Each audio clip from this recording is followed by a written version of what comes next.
목사 타이틀로 활동하는 유명인이 있습니다. 언제 어디서 어떻게 목사 안수를 받았는지도 모르고 심지어 그가 제시한 졸업증명서나 성적증명서도 진위 여부를 확인할 수 없죠.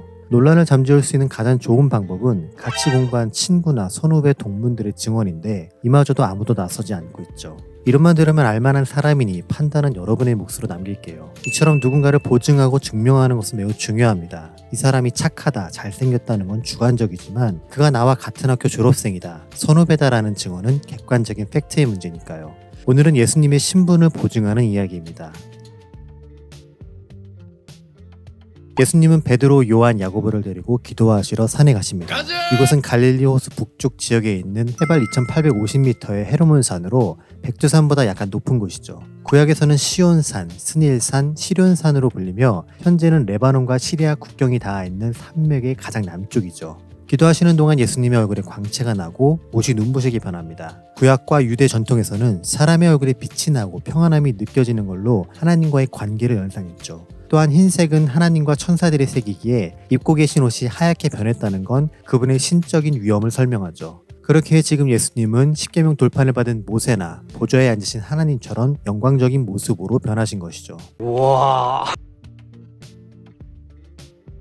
이렇게 영광의 순간에 모세와 엘리야가 나타나 앞으로 예수님이 받으실 고난과 죽음에 대해 말합니다. 구약의 수많은 인물들 중 이 두 사람이 나타났다는 것은 매우 특별한 의미를 지니죠. 왜냐하면 모세와 엘리야의 인생이 예수님의 삶과 유사했고 그 목적이 예수라는 메시아로 귀결되기 때문이죠. 따라서 모세, 엘리야, 예수 사이에 어떠한 특징과 유사성이 있으며 이것이 어떻게 연결되는지 살펴보죠. 먼저 모세는 이스라엘 백성들을 출애굽시킨 지도자로 율법을 전하고 가르쳤던 율법의 대표입니다. 시내산에서 하나님을 만나 직접 십계명을 받았고 하나님과 사람 간의 언약을 체결하는 데 쓰임받죠. 가장 먼저 메시아에 대한 예언을 했고 금송아지를 만들며 배신하는 백성들을 목격했죠. 또한 죽었으나 그의 시신이 어디에 묻혀 있는지에 대해 알 수 없죠. 둘째, 엘리야는 하나님께 돌아오라는 회개를 전했던 사람으로 구약의 예언자 중 대표입니다. 호렙산에서 하나님을 만났고 하나님과 사람 간의 언약을 갱신하는 데 쓰임받죠. 메시아 전에 등장한 선구자로 표현되며 하나님을 배신하는 백성들을 목격했죠. 또한 죽지 않고 하늘로 승천한 사람이기도 하고요. 끝으로 예수님은 하나님의 뜻을 가르치며 율법을 완성시킨 분으로 태초에 하나님이 디자인한 흠없는 참 사람의 대표입니다. 헤르몬산에서 변화의 체험을 겪고 하나님이 사람과 약속하신 언약의 완성을 이루신 분이죠. 구약 곳곳에 예언된 메시아의 실존이며 십자가 처형 당시 사람들과 제자들로부터 배신을 당하셨죠. 또한 부활 후에 승천했기에 그분의 시신이 이 땅에 존재하지 않고요. 그래서 모세, 엘리야, 예수님 사이에는 유기적인 연결의 흐름이 있다고 볼 수 있죠. 이해가 쏙쏙 되네요.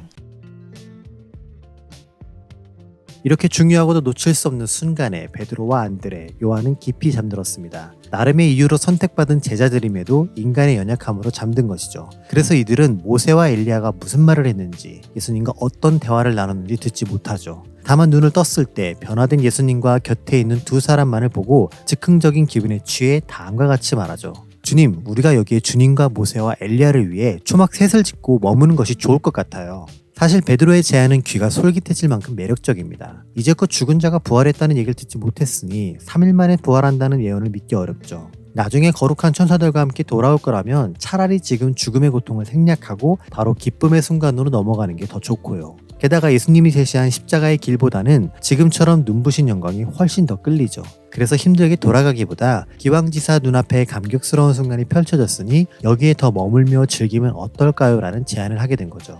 순간 그곳에 구름이 끼며 예수님과 제자들을 덮습니다. 구름은 하나님이 임재를 나타내는 예고적 효과로 출애굽 당시 이스라엘 백성들도 종종 경험했던 일이죠. 미래에 다시 오실 예수님이 구름을 타고 오신다는 예언이나 마지막 때의 성도들을 하늘로 들어 올리는 수단으로 언급되기도 하고요. 그러한 구름 속에서 하나님의 음성이 들리네요. 나 여호와 하나님이 세상에 보낸 아들이 예수이며 이를 내가 지금 인정하고 보증하니 너희는 그의 가르침을 듣고 행하라. 그 후 소리가 그치며 덮였던 구름이 사라지고 제자들의 눈앞에는 예수님만 남아 있었습니다. 베드로와 안드레, 요한은 자기들에게 보여진 일이 환상인지 사실인지를 구분하지 못하며 아무 말도 하지 못하죠.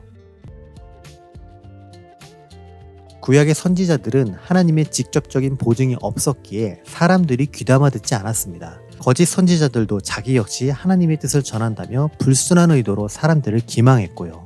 율법을 배우는 입장에서는 누가 진짜이고 가짜인지에 대한 구분을 할 수 없었지요. 권력의 빌부터 얼굴을 알리고 유명세를 타면 훌륭한 목사이자 하나님이 쓰시는 일꾼이라 생각하고, 이름 없이 빚도 없이 변방에서 사역하다 잊혀지는 목회자들은 그냥 실력 없는 목사로 여기는 작금의 상황과 유사했던 거죠.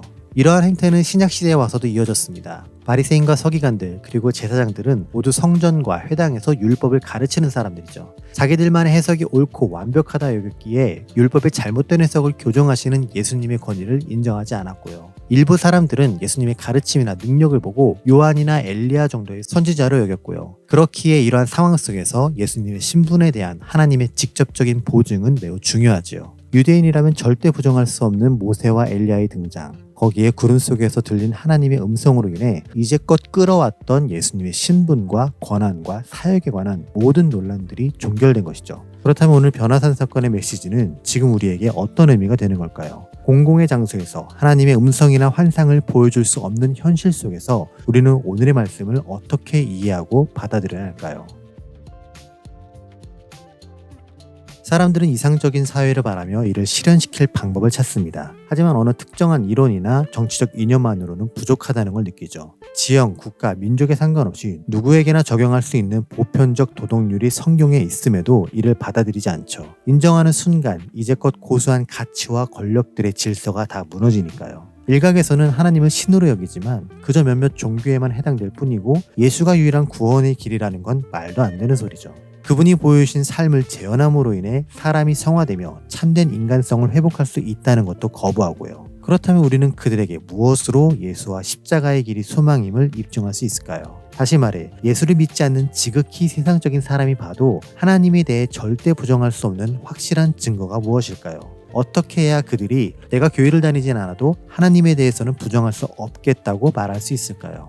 세상 사람들을 향해 너희가 믿음이 없어서 모른다고 치부하며 무시하기 전에 그들 스스로가 하나님과 성경적 진리를 인정하게끔 만들 수 있는 건 무엇일까요? 결국 눈에 보이는 현실적인 증거는 믿는 사람의 변화입니다. 쉽게 완성되지 않고 실패하며 발전이 더디게 보여도 성화를 위해 꾸준히 노력하는 것이죠. 이러한 과정이 나의 삶을 통해 드러나고 조금씩이라도 변화하는 모습이 가장 확실한 증거가 되죠. 베드로는 변화한 예수님의 모습을 보고 자기가 뭔 소리를 하는지도 알지 못한 채 초막 셋을 짓자고 했습니다. 하지만 크리스천은 예수와 진리 때문에 무엇을 해야 하며 어떻게 살아야 하는지를 알고 이를 실천하고자 노력하는 사람들이죠. 이것이 바로 다른 우상들이 제시한 달콤한 축복이 없더라도 십자가를 지고 따르겠냐는 예수님의 질문에 행동으로 대답하는 것이고요. 굳이 번거롭게 믿지 않는 사람들과 싸워가면서 성경을 전하지 않아도 됩니다. 그렇게 살다 죽으면 지옥 간다는 공포감을 조성하면서 억지로 복음을 알리려 하지 않아도 되죠. 또한 지금 믿기 시작한 사람들에게 영적 깨달음이 부족하다며 무시해서는 안 되죠. 시련과 고난에 자주 넘어지며 방황하는 사람들에게도 믿음이 부족해서라고 비난할 수 없고요. 믿음과 신앙은 이해하는 과정, 자발적인 노력, 성장하는 시간 없이 하루아침에 완성되는 게 아니니까요. 잘할 수 있고 잘할 거야. 시간이 더 필요해. 그래서 그래. 좋은 건 사람들이 먼저 알아보고 자기도 갖고 싶어 합니다. 100만원짜리 중고차보다 1억짜리 새 차가 좋고 10년 전 랩탑보다 최신형 랩탑이 더 좋은 건 당연하죠. 가격이 비싸고 새롭게 출시된 만큼 디자인이나 재질이나 성능 면에서 모든 게 다 발전되었으니까요. 만약 아무런 대가 없이 이것들 중 선택하라면 누구나 다 후자를 선택할 겁니다. 그리고 어느 누구도 더 좋은 가치를 알고 고른 선택을 비난할 수 없죠. 마찬가지입니다. 성도들의 어깨 위에 위선과 무례함이 아닌 예수님의 십자가가 있었다면 사람들은 성도를 비난하지 않았을 거예요. 교회의 세상 기준을 따르는 변질이 아닌 예수님의 사명감이 있었다면 사람들은 교회에 실망하지 않았을 테고요. 기독교의 구원을 앞세운 종교적 폭력이 아닌 예수님의 사랑이 있었다면 사람들은 기독교를 피하지 않았겠죠. 하지만 사람들이 기대했던 성도와 교회와 기독교는 성경 속에만 존재하는 것이 되었죠. 예수의 발자취를 따르던 사람들은 초대교회에 잠시 있다 사라진 과거처럼 되어버렸고요. 콩쥐팥쥐나 흥부놀부처럼 아름답고 좋은 이야기지만 글자로만 존재하는 전래동화처럼 된 거죠. 그래서 사람들이 크리스천을 우습게 여기고 교회를 떠나고 기독교를 무시하게 됩니다. 우리가 아무리 성경이 진리이며 복음이 진짜라고 외쳐봤자 근거가 없으니까요. 그들이 나빠서가 아니라 그걸 전달하는 우리가 진짜를 가짜처럼 보이게 만들었으니까요. 나의 삶 가운데 하나님의 말씀이 느껴졌다면 세상 사람들은 나의 신앙을 인정했을 겁니다. 그들이 날 따라 교회에 나가지 않더라도 하나님 자체를 거부하며 비난하지는 않았겠죠. 신앙을 강요하지 말라며 튕기쳐 나가기보다 아직 잘 모르겠지만 시간이 좀 더 필요하다고 말했을 거고요. 하지만 그들은 예수의 예자도 꺼내지 마라. 그건 당신 신앙이지 나랑 상관없다. 세상과 교회가 이 지경인데 하나님이 어디 있냐. 심지어 예수 믿는다는 당신은 도대체 왜 그 모양이냐며 비난하는 게 현실이죠. 그렇기에 나와 가까운 사람이 복음과 신앙을 거부할 때 그들의 악함을 탓하기에 앞서 내가 지금까지 어떻게 살아왔으며 왜 삶으로 진리를 충분히 보여주지 못했는지 생각해봐야 하지 않을까요? 부탁드립니다. 세상 가운데 정말 진리를 진리답게 전하고 삶으로 예수님의 길을 보여주신 분들이 계십니다. 그분들이 있었기에 사라진 고대 문명이나 종교와 다르게 지금까지 기독교가 전해질 수 있었죠. 그리고 그분들의 바톤을 받아 지금도 여전히 예수의 십자가를 지는 영적인 제자들이 있죠. 물론 그들도 사람인지라 크고 작은 결점들이 있기에 100점짜리 인생이라고 말할 순 없습니다. 하지만 그분들이 걷고 있는 혹은 남긴 흔적들을 보면 세상 사람들조차 함부로 평가하지 못하죠. 진짜 예수님의 길을 따르는 제자로 보이기 때문에요.